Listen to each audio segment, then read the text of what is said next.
This is the Hope Not Nope podcast, where we answer your questions and share inspirational stories to fill your soul with hope. Our mission is to empower hope to those who have been plagued by nope. I'm Dr. Dylan Caswell. And I'm Brandy. And we're here to bring you out of the nope and into hope. Welcome back to the Hope Not Nope podcast. Thank you so much for tuning in. Dylan has his coffee and he is ready to go. I already chugged mine today. Let's go. Brandy's the chugger now. I'm the sipper. Brandy's the chugger. I'm really not. This is your second cup. I just didn't have two cups. Our question this week is from a listener named Eddie. And Eddie says, how can someone rebuild trust in their body after a long-term injury? Oh, I love this question. Me too. Yeah. It's the athlete that thinks they're broken, but doesn't want to remain there. And it's just, what's the framework? What's that third pillar of hope that's going to get me back to where I want to be? And that's where we come in. Yeah. That's where Hope Not Nope comes in. This is the Hope Not Nope question. Yes. So the two answers within that framework is graded exposure and progressive overload. And we'll dive into each of those a little bit more to have a better understanding of what that actually means. But I think it's a good thing to just say that we've said on other podcasts that every injury is a brain injury. That doesn't mean that it's a concussion. That doesn't mean that the brain got whacked. It just means that for us to process, for us to experience pain, it has to happen through the brain. The brain is what gives the interpretation of what's happening in there. So the human body, most stuff in the human body is meant to heal itself within a pretty short time frame, 7 to 10 days, depending on the tissue, and then up to 4 to 6 weeks, sometimes 8 weeks, depending on the tissue. But we can say with decent confidence that after an 8-week period, if someone is experiencing ongoing pain or ongoing symptoms, it was either managed inappropriately, or it's become more of a chronic condition that's not due to the tissue not healing, but due to the psychosocial stressors that athlete is taking on. Because those factors do affect what your output is going to be, and we know that pain is an output. So we got to look at that factor and start to decide how long has this injury been occurring, and what is the brain's interpretation of this particular area. That then allows us to dive into graded exposure and then progressive overload. So graded exposure, you have an injury, maybe it's the first time you've been injured, and surprisingly, I've worked with some athletes and it kind of shook me when they first said this, because they played sports when they were youth. They played sports through high school, they played sports in college, and now they're at a professional level. And the first time they had an injury was at that level. Wow. And I'm like, huh. Now, this wasn't a contact sport. Like, it wasn't, football, hockey, rugby, or lacrosse. Right. It was distance running. So a little different, right? Like, injury can still happen, but like you can do everything right and then get whacked in football or hockey and get an injury, but they'd never experienced an injury. Like, their training had been that good. Their nutrition had been that good. Their environment had been that good. Wow. That an injury didn't happen, but then it finally did. And the first time they experienced that injury, it derailed them. Like, I never felt this thing before, and I love doing this thing, and this thing that I love doing now is seeming to turn on me. Because every time I go to try to do it, I get more symptoms and it restricts me from what I want to be able to do. And this is like part of my purpose. This is part of my identity. And now I can't do it. And we had to pull back and say, wait a minute, no, you can do it. You just can't do it to the level that you want to be doing it at right now, which is frustrating. At right now. At right now. Yeah. But what ends up happening is the doubt now starts to creep in to the nervous system. And doubt is what's going to stop your progress. Doubt is what's going to make you pause. Doubt is what's going to make you believe that you're broken. Doubt's going to make you believe that you can't get back to where you're going to go. So we have to fight that doubt. And there's a few strategies that we have to do that. One is we have to remind you, and you have to remind yourself is a better way to say it. You have to remind yourself of all the other times that you did that activity and were successful. Because when we look at that statistically, the likelihood is that you had more success doing that activity than the one time that you actually had the injury. Right. And when we can start to remember that, our brain starts to go, oh, wait, that like these odds are in my favor. Hmm. And I need to remember that. So what do we have our athletes do? Go back, watch old game film, look at some old medals, not to like be back in the glory days, but to relive the fact that you are able to achieve these things and that you can do this and that you will get back to it. So that's one level of graded exposure is getting rid of the doubt by exposing yourself to what you were able to do previously. The next part of that is now the graded exposure to the actual activity, which kind of falls in line with progressive overload. Hmm. If you had an injury, the tissue that laid down there initially is not as strong as the tissue that was once there, unless you load it and have it adapt to become stronger than what it was. So if you haven't done progressive overload, if you were significantly underloaded in your rehab process, which speaking in the world of physical therapy, the thing that the field as a whole is the most guilty of is underloading athletes. Hmm. Like 3 sets of 10 with a red TheraBand. And if you do well, you get to progress to the black TheraBand. And that means that you're strong.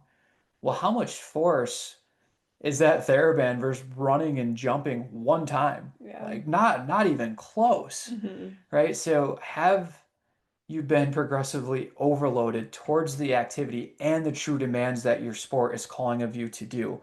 If not, what's going to end up happening is that you're going to continue having flare-ups. You're going to continue having setbacks because you don't have a precise program that's leading you back to the activities that you need to do. If you have that, if you've been progressively overloaded in a really good way, in a really precise way to get back to your sport, then we go back to the graded exposure of, okay, so now you were able to do all this stuff in rehab, or you're able to do this. Let's take basketball, for example. You're able to run, jump, cut. You're able to do that without a defender on you. Great. Is that equivalent to you playing in a game with 9 other people moving at full speed and refs on the court and game time demands? No, not even close. And if that athlete's not exposed to that, if the first time they're exposed to that is when they're back in the game, most of the time they're going to unravel because it's way too much to take on. They haven't had enough graded exposure. So let's grade the exposure. So now let's play one on one. All right, now let's go 2 on 2. Now let's go 3 on 3, then 4 on 4, then 5 on 5. Then let's get into more game time type situations. So again, kind of a crash course, but those are the two things that are Yeah. needed in order to get back to your sport, whether it's a short-term injury, whether it's a long-term injury. And again, we know that all of these things are brain injuries because the brain is what's going to remember. The brain's going to be the thing that allows you to have the experience. The brain's going to be the thing that allows you to help get rid of doubts by giving yourself the sensory evidence that you can actually do this. Right. So the brain is the thing that tells your body to trust. Basically, like the question of like rebuilding trust in your body, a big part of that is retraining your brain in a sense. And I just want to speak to the I guess average layperson who doesn't speak medical terms Mhm. because as somebody who quite literally like went through the ringer, had complex regional pain syndrome, was given the 3 sets of 10 by a PT, was still in pain, had pain for almost a decade. Like prior to that, I had a previous injury. Like I, from seventh grade until 11th grade was my injury, like my career ending injury. Mhm. Floating quotes. Yeah, floating quotes for those that don't know. From seventh grade to 11th grade, I had like multiple ankle and foot injuries on both Mhm. sides. And so like I kind of know the system of things, but to speak to somebody who is like me that's kind of been through it in that sense or just doesn't speak necessarily like science language. I had never heard of graded exposure or progressive overload Mhm. literally until I met you. Like Mhm. those were words that I never really knew. But I think that if I would have just taken a step back, which really this is what it is, it's taking a step back and logistically speaking, if you have an injury, do you think you can just jump back in? to that sport 2 weeks later? Or do you think that you need to slowly build the reps? Mm-hmm. Are you at a higher risk of injury if you go right back into it? Right. Those are questions that as an athlete who, you're trained to trust professionals Mm-hmm. as a child. So as an athlete who trusted professionals but then wasn't served well, I wish that I would have known to ask those questions. And Yeah. I think some people kind of have that natural like, that doesn't make sense, and they like have that natural questioning. For me, Yeah. when I was a high school student, I didn't have that natural like questioning. I would argue that probably 80% of the population do not have that natural Yeah. questioning. Yeah. But it's really like progressive overload, graded exposure. Dylan explained it amazing. And I think that as athletes, if we can understand those two things, then no matter what the setback is, because we're all going to have different setbacks in our Mm-hmm. lives, those two things are the key, I think, to not just getting back to trusting your body and return to sport, return to whatever fitness goals you have. But I think it's also the key to longevity because Yeah. there's going to be ebbs and flows in your capacity and what you're able to do and your adaptation throughout life because of work stressors, family stressors, kids, being in school, being not in school, going back to school at a certain age. Like all of those things could potentially lead to a potential injury just Yeah. because of the internal and external load going on. And so having an understanding of graded exposure and progressive overload and being able to take that step back of like, does this make sense? I think Mm-hmm. is a real game changer for people. Yeah. I'm gonna add two things into that. One, stressors of technology. I feel like the robots have been after us. Yeah. So we are in an epic battle with Mhm. robots right now, but we will emerge victorious. We will. And the second thing, pulling back the curtain a little bit in a couple different ways, but if you're listening to this, it's likely that you've gone through this or are going through it right now. And it's to no surprise or no secret that the traditional healthcare system is not set up well for athletes. Mhm. Because if you have an injury and you are going through traditional healthcare, what's the clearance to go back and play and return to your sport? Are you out of pain and can you walk? If you hit those two things, and maybe they'll even throw in the time Mhm. of, ACL repair of, well, it's been 7 months, you don't have pain. Yeah, you're good to go. Isn't supposed to be 9 months for ACL? It should be 9 months. Yeah. Yes. With the amount of calls we've been with athletes of, well, my surgeon said I'm good to go after 7 months, but like, I don't know. What do you think? No, No. no, because why? There's a lot of research showing that, yeah, give it 9 months and your likelihood of re-tearing goes down significantly.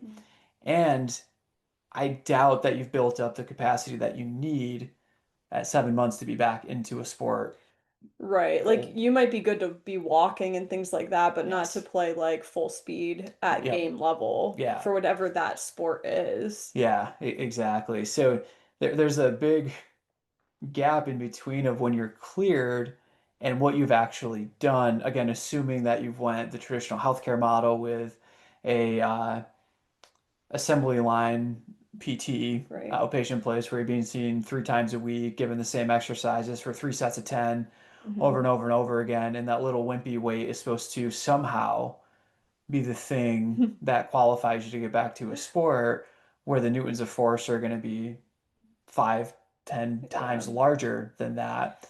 But I'm thinking maybe we do a quick example. Well, I was going to ask you, can you tell our definitely yes for an example, but can you tell our audience what the likelihood of injury is when you double the workload? Which often, the reason I say that is because if you have been in the traditional PT and then you're going back to sport, I would argue that your first day back in practice is probably way more than double the workload of what you were doing in PT. So, what is the risk of re-injury when that happens? Yeah, so anytime that you increase your workload, double, right? So let's make this simple. Let's say that your current capacity is that you can run 1 mile without pain, and now you double that to 2 miles. Your risk of injury goes up 20%. So there's an 80% chance that you won't get injured. There's Cool. a 20% chance that you could get injured. Not that you will, but that you could get injured.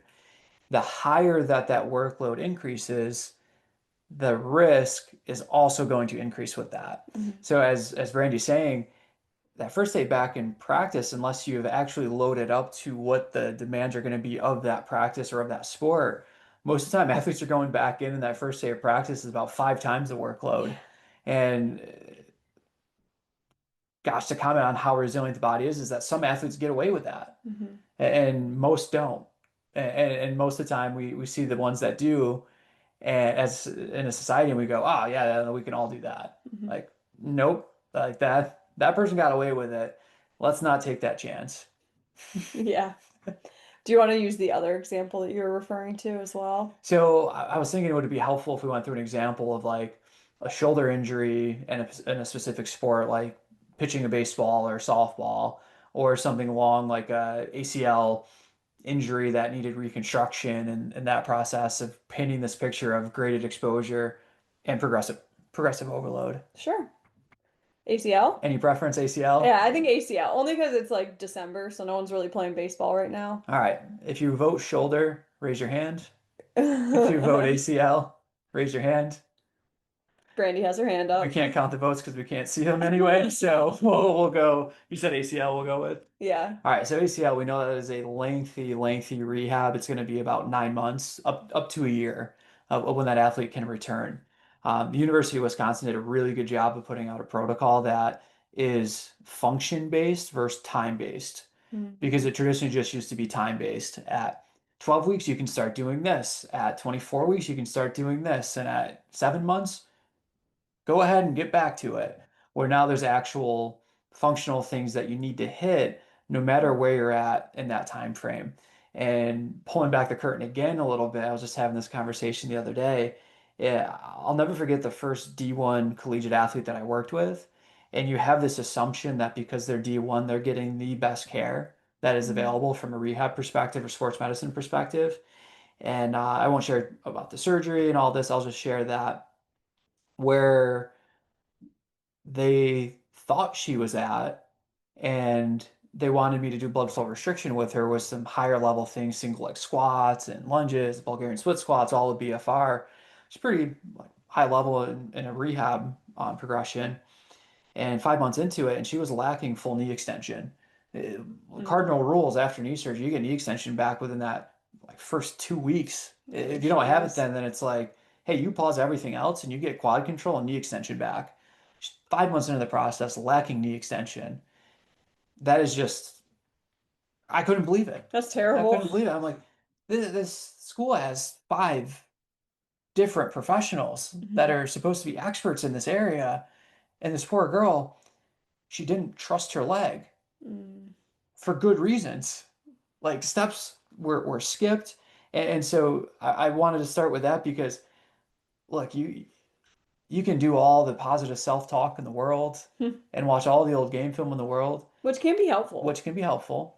But if you don't have the physiological characteristics that are needed, you're not going to trust it for good reasons. Yeah. Why? Because your brain is intelligent. Your brain is saying, don't trust this because it's not ready to go, and we have to honor that. Mhm. On the flip side of this, if you hit all the foundational benchmarks and you show good strength, good power, the specific capabilities of your sport are there, and you're not trusting it, well, now we know that it's more doubt and graded exposure that's needed versus the physiological characteristics. Mm. If the physiological characteristics aren't there, the brain is very intentionally protecting you from yourself, Mhm. which is a good thing to have.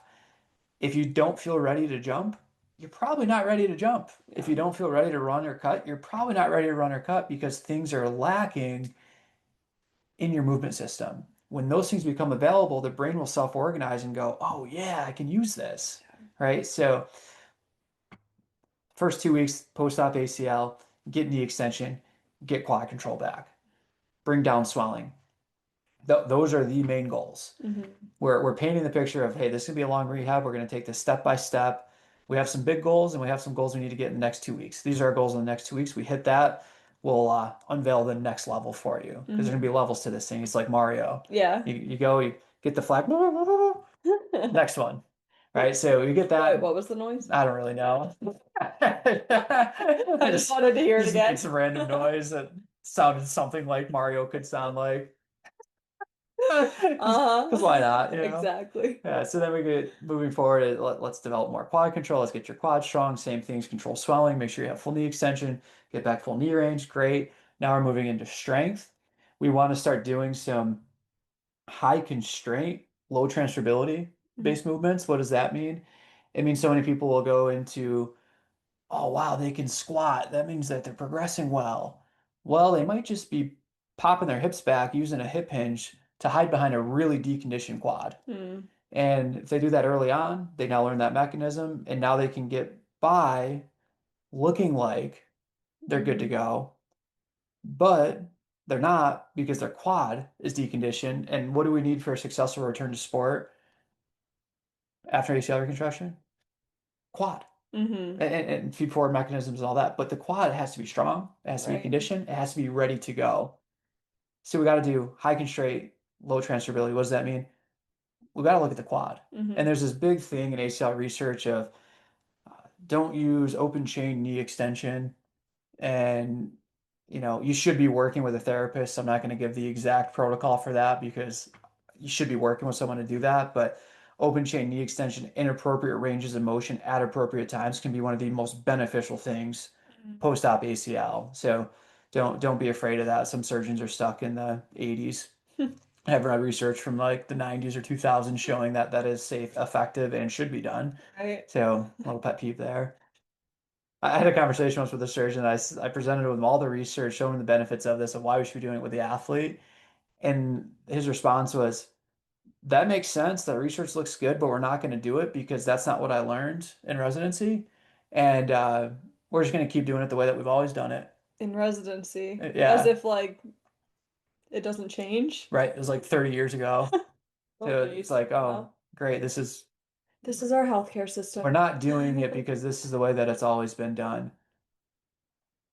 Nothing smells more like complacency to me than that Yeah. statement right there of like, why do great when we can do okay? Yeah, exactly. Like, yeah, well, Why do great when we can just be mediocre? right, right, right. So we start going through that, and let's say that athlete develops all the capabilities, the strength characteristics that we're testing via a lot of different measures, but Hmm. we're seeing that the strength is there.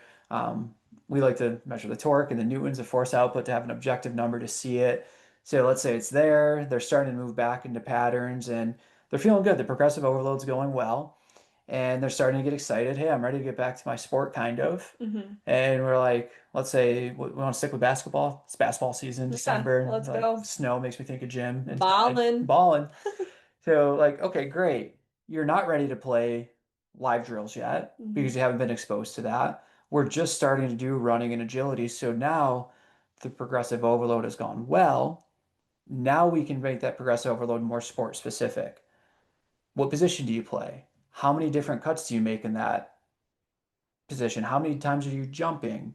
How often are you actually playing? Hmm. Are you a role player? Are you playing the full time? What's the mileage that you need to be able to run? And we can start looking at that and saying, how prepared are you for that? Right. And as the person's working towards that, they can be doing other things like shooting around, Hmm. like doing drills without anyone else around them, just to start to get integrated a little bit more to the sport. There's some graded exposure. All right, hey, I know you guys start practice off with layup lines. Go ahead and get in those layup lines. No Hmm. one's guarding you, but there's more variables that your brain has to consider. Hmm. Now we take the layup lines and maybe we move it to do you have a teammate that's willing to play with you a little one-on-one afterwards? If not, you can call Doc If Dylan and he not, will. yeah, and I'm not taking it easy on you. Like I don't care if you're in rehab, you come up with a weak jumper, I'm putting that thing in the stands. Mhm. I'm gonna wave the finger in front of your face too. No, no, no. No, no, no. Yeah. Because you gotta get ready for the sport. That's what's gonna happen. 100%. So I remember talking with a therapist that worked with Kevin Durant and asking him that question of, hey, when you're working with him with his Achilles repair, like obviously you hooped against him. How'd that go? It was all terrible. Terrible. Like you think you'd be able to beat a guy. And they're like returning back, and you remember that like, yeah, he's one of the greats in the game, and Right. yeah, no, it didn't stand a chance. He's not, especially Kevin Durant, he's not like just in the NBA, but he's Yeah, like arguably one of the top like 20 to 10 athletes. right. Some people say he's the GOAT. I wouldn't go that far, but like, Yeah, I mean, but he's the greatest of all time at the Olympics, right, right? So there's something to right. be said there. Yes, yeah. Anyway. Yeah, so from there, then you just keep building up with the graded exposure, knowing that the characteristics are there, Hmm. right? So if the characteristics are not there, you have to build that Hmm. and then go back to graded exposure. So they really got to happen together and they rely upon each other. And then we can start to go, hey, we have data showing that the characteristics of your movement system are there, but you're still fearing this or you're still doubting it. Now we can lean more integrated exposure Hmm. to unwrap why the brain is perseverating or um, stuck in this thought pattern that you're broken Hmm. or that you're going to break again. Yeah. And I just want to say, like, what a great example that you just shared and kind of like almost like a case study I that was you hoping shared. so because I felt Yeah. like I was babbling for a No, bit. it was awesome and entertaining to say the least. I always But babble. So I mean, nothing new. sometimes we need to. But all like to be completely honest, like our book Hope Not Nope is a perfect resource for people who feel broken, going through an injury, or in chronic pain that are looking to build back trust in their Yeah. body. It's not going to necessarily teach you where your body's at in the sense of like physically, Hmm. but the amount of information that's in Hope Not Nope can really serve you along this path as well. And so go get your copy. Check it out. Check it Check it out. Check it out. out. Check it out. Check it out. But Eddie, thank you for that question. Hmm. And we hope that you don't just we hope that you feel inspired, but also that you feel like you can listen to that and kind of look at it and go, hey, you know what? Like I probably wasn't physically demand. I wasn't having the capacity that are needed for the physical demands of my sport. Right. Or no, I know I have the capabilities and I have the capacity and I've done the training to be ready for it. But my struggle is that I'm doubting it. Okay, let's lean into that graded exposure and of Hmm. it. Like, it's not a time to cannonball into the Right. pool. It's time to dip your toe and then the ankle and the knee. And it takes discipline and It takes it discipline if takes you're a discipline. cannonball type of person, but know that it's Yeah. setting you up for the long term if you dip your toe in and take the Yeah. steps and Yeah, I think I go to that because all the athletes we work with are freaking cannonballers that we have to yeah. sit there and paint it out exactly of what not to do. Like you Yeah. can do a lot of things, but here's what I need you to not do. Now, don't even think about it. Don't even Right. ask. This is what to not do. This is what you can do. And that's just because they're go-getters and they're always at 110. And I feel like our hope story should be the advice that you gave one of our athletes recently who kind of hurt their calf and Hmm. they wanted to go for like an evening walk, but they aren't ready. What was the advice? This is the hope story, a 30-second hope story. Well, the advice was go get a zero gravity chair, Mhm. lean it back, horizontal.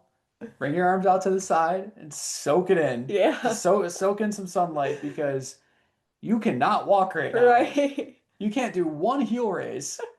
And you want to go for a 2 mile walk at the end of the night? No. But it's because like they're a cannonball person and They're they would have cannonball. done that even though they struggle to walk Yeah. But currently. then you gotta go on and like, okay, don't walk. Also, that means you can't jog. Right. Means you can't run.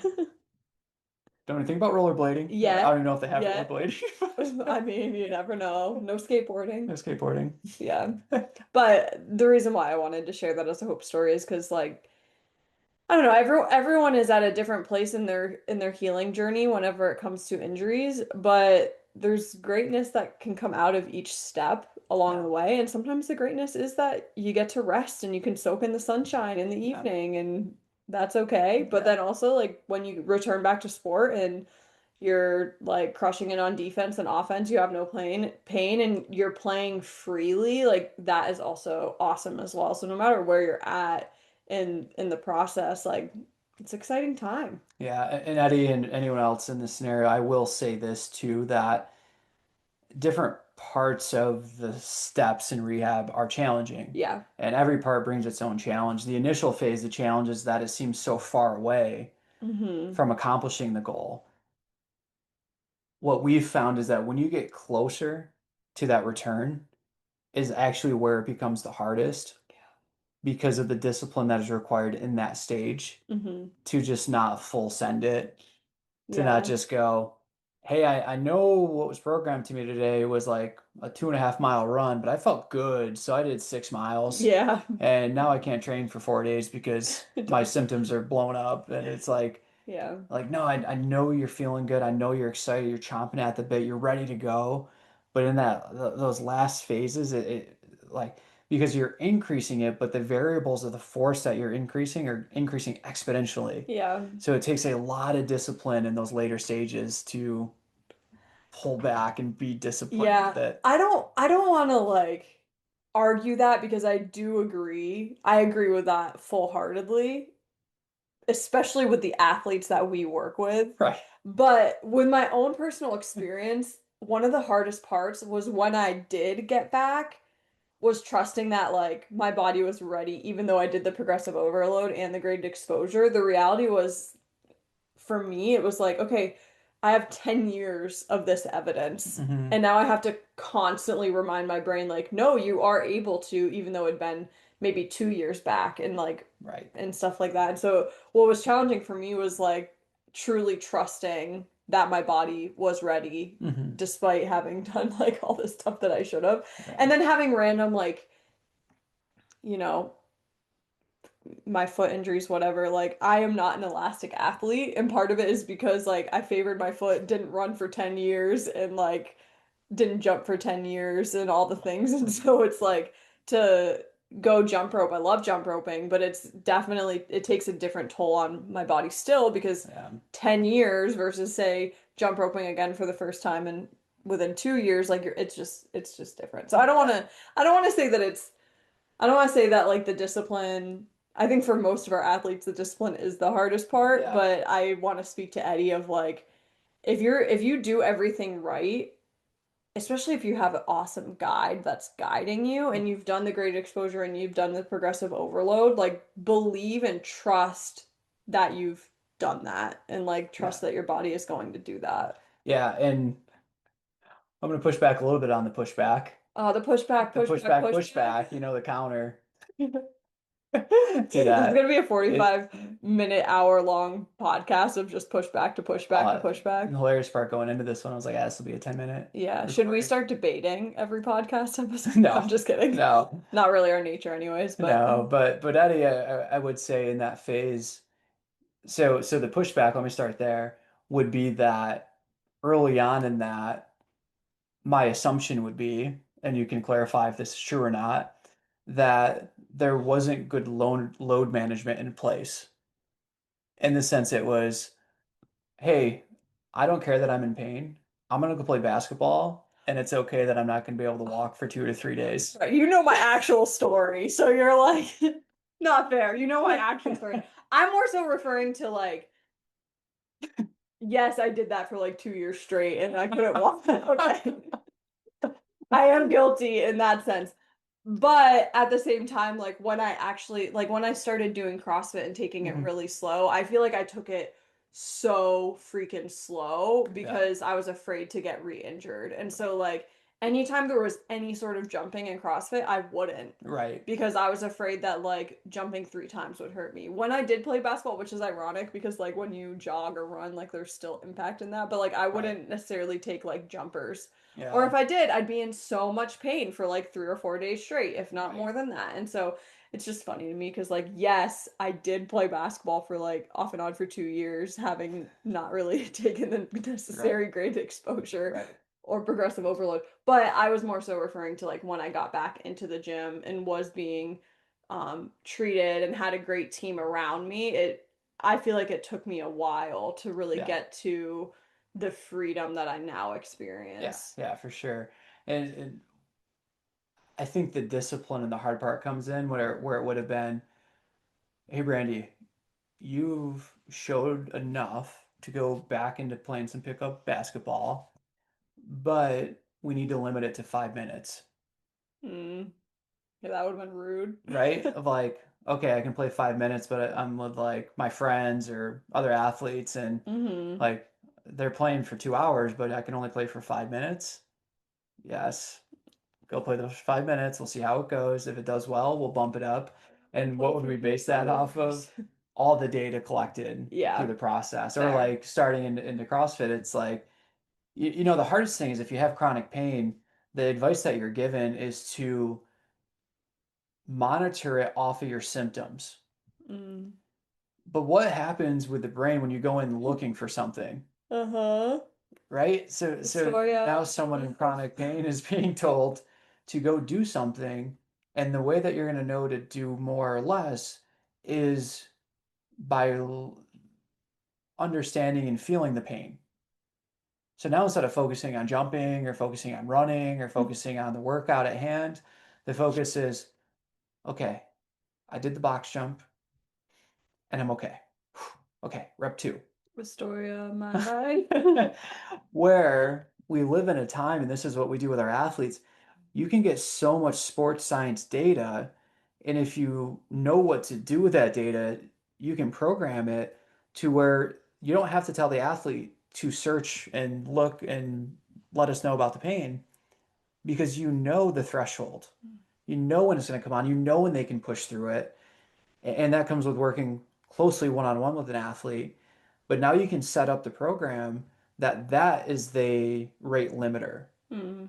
And now I can give better advice to you of, hey, I don't want you going that workout searching for pain. I want you going that workout and freaking enjoy that you're jumping. Enjoy that you're running.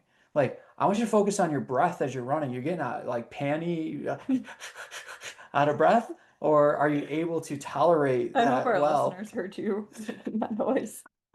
But sometimes our mic doesn't pick it up. Oh, I see. Sorry. Yeah, yeah, but when you can turn the focus to the actual movement Mm-hmm. and that brain body type connection, like now that they can perform versus going out there looking for symptoms. And I get it, it's a way that we've monitored symptoms and load for years, but come on, we have so much sports science now. Like, why do we got to stick to that method? I mean, you talked about the robots, and there's a lot of robots out there that are really stressful Freaking and robots. like annoying and like twitch, twitch, twitch. Yeah, But the reality is like we do have technology and the resources to be able to research and to ask for help and like things like that of the sports science. yeah. Maybe the robots are helpful Sometimes, sometimes. maybe sometimes. Maybe sometimes. Well, we snuck in our hope story in the midst of that, so I think this is a great episode. Ready to close it Yeah, out? unless you have anything else you want to share. No, All no, I think right. that's it. I think I'm over the 10-minute time frame that I originally thought. I, It's like you when you know, announced the question from Eddie, I'm like, oh yeah, this one will be a quick one. yeah, then we got unhinged and excited. Yeah, I should have known. I'm like, yeah, this is stuff we love talking about. Like, it's Yeah, not gonna be 10 minutes. it's our bread and butter Bread and butter. and jelly.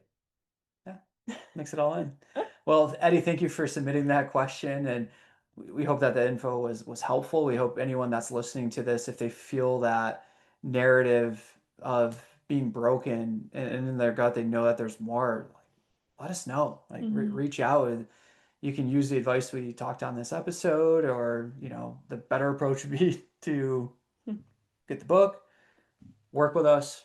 Yeah, However, you want to get that to make sure that you're getting appropriate guide, or work with someone that knows the stuff yeah, and knows how to do that with you, not for you, with you, yeah, right? So thank you for listening. We're getting close to the end of the year. This yeah. is Only like one episode left. hard to Yeah, believe. So we'll save the happy holidays for that one, yeah. but kind of a pre-happy holidays. Have a great week, and remember, every day is not just a day to be hopeful, it's an opportunity to become hope. The Hope Not Know podcast is meant for educational, informational, and personal development purposes only and does not constitute any health or medical advice. If you're looking for specific advice, connect with us to work with a Hope coach. The Hope Not Know podcast shall not be liable or responsible for any loss or damage allegedly arising from any information or suggestions in this podcast.